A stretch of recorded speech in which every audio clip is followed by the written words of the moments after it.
नमस्कार व्यूअर्स, मैं हूं अमीश देवगन और आप देख रहे हैं वीकेंड का सबसे भरोसेमंद कार्यक्रम यह देश है हमारा। और इस हफ्ते यह देश है हमारा में हम डिकोड करने की कोशिश करेंगे, बटोंगे तो कटोंगे और सेफ है, एक है तो सेफ है के नारे का कितना बड़ा पॉलिटिकल इंपैक्ट पड़ा है, इसके मायने क्या है। क्योंकि हरीश रावत कह चुके हैं कि मोदी योगी की काट नहीं है कांग्रेस के पास।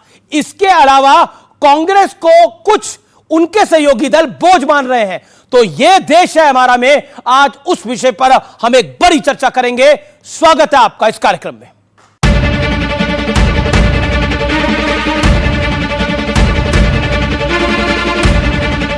एक है तो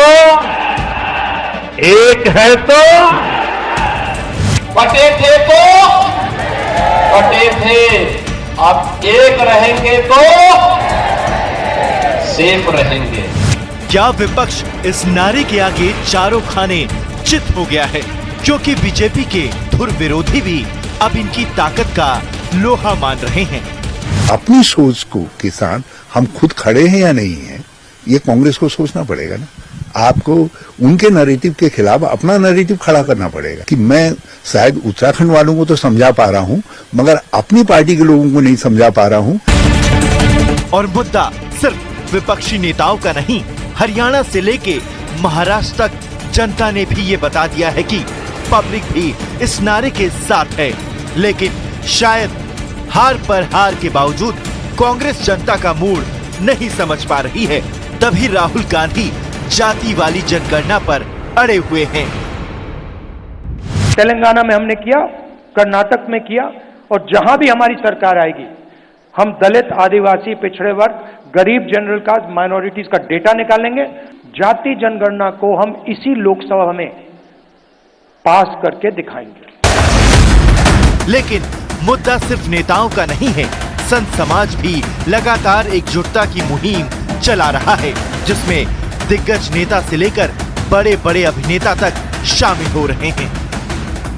तो हिंदुओं एक हो जाओ, जात पात की करो विदाई, हम सब हिंदू। लेकिन आज सबसे बड़ा सवाल है कि क्या बीजेपी ने विपक्ष के जाति वाले दांव को फेल करने और अपने कोर वोट बैंक को संदेश देने के लिए एक बेजोड़ फॉर्मूला ढूंढ लिया है? इसी पर जनता के बीच होगी देश की सबसे बड़ी बहस। आइए इस चर्चा की शुरुआत करते हैं। मेरे साथ कौन कौन जुड़ रहा है ये परिचय करा देता हूं। सुधांशु त्रिवेदी हैं मेरे साथ, भारतीय जनता पार्टी के नेता प्रवक्ता, उनका अभिनंदन है। स्वामी दीपांकर है मेरे साथ, आध्यात्मिक गुरु, उनका अभिनंदन है। मेरे साथ इस चर्चा में धर्मेंद्र यादव है, प्रोफेसर धर्मेंद्र यादव, प्रवक्ता समाजवादी पार्टी के। विवेक श्रीवास्तव है, नेता लेफ्ट के। प्रियंका कक्कड़ है, आम आदमी पार्टी की नेत्री और प्रवक्ता। जोरदार तालियों के साथ अभिनंदन है। और अब चर्चा के तीन बड़े मुद्दे क्या हैं?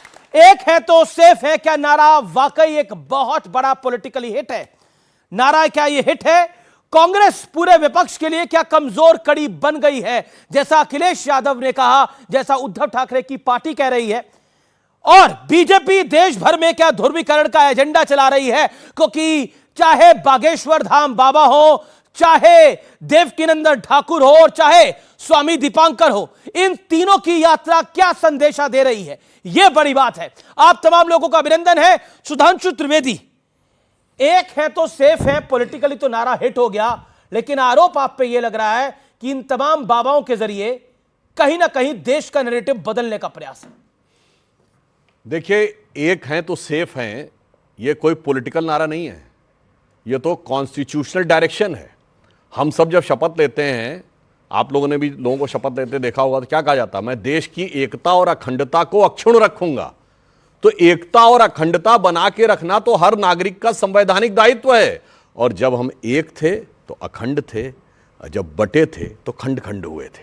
ये तो सबको पता है, 75 साल पहले हुए थे। मगर अफसोस की बात यह है कि अगर हम संवैधानिक दृष्टि के अलावा अगर परंपरा में देखें तो याद है हम सबको, बचपन में सबने कहीं ना कहीं कहानी सुनी होगी कि बूढ़ा व्यक्ति था, जब वो मृत्यु के करीब पहुंच गया तो अपने बच्चों को बुलाता है, सबको एक एक डंडी देता, कहता तोड़ दो, सब तोड़ देते हैं। फिर उस डंडी को गट्ठर में बांध देता, सारी डंडियों को कोई नहीं तोड़ पाता, तो कहता है एकजुट रहोगे तो कोई तुम्हें तोड़ नहीं पाएगा, अलग अलग रहोगे तो तोड़ लोगे। अब मैं ऐतिहासिक संदर्भ बताता हूं। पिछले 2500 साल की डॉक्यूमेंटेड हिस्ट्री भारत की यह बताती है कि जिस समय यूनानियों ने आक्रमण किया था अलेक्जेंडर के समय, जब राजा अंभी और पोरस में बटे थे तो यूनानियों के हाथों कटे थे। जब पृथ्वीराज चौहान और जयचंद के बीच में बटे थे तो गोरी के हाथों कटे थे। जब मान सिंह और राणा प्रताप के बीच में बटे थे तो अकबर के हाथों कटे थे। जब छत्रपति शिवाजी महाराज एक तरफ थे, मिर्जा राजा जयसिंह दूसरी तरफ थे, तो औरंगजेब के हाथों कटे थे। तो ये तो किसी प्रकार का कोई कंफ्यूजन ही नहीं रह गया है।